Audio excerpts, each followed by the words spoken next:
As Public Works Secretary Mark Villar stepping up moves to raise public awareness about him ahead of the 2022 elections.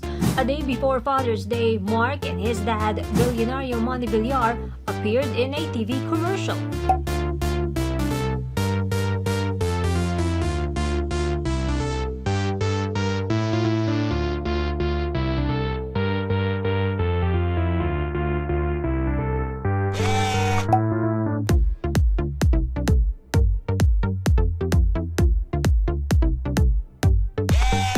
The video showed the father and son being welcomed by poor children as they walked in a slum area. Aming pag-asa, pabalik na, pabalik na.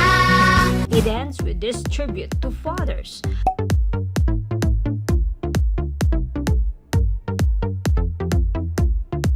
The video bore similarities to one of Manny's well-known TV ads. Parating na, ang aming pag-asa, pabalik na, pabalik na.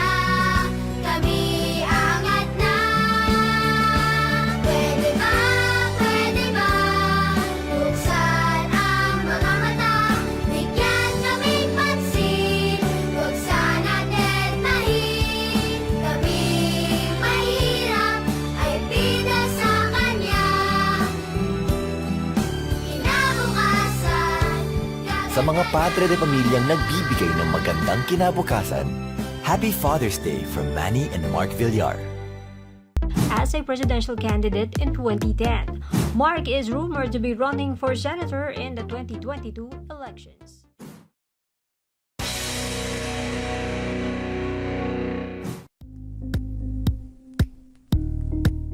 Thank you for watching Politico TV. Please like and subscribe to our channel for more videos.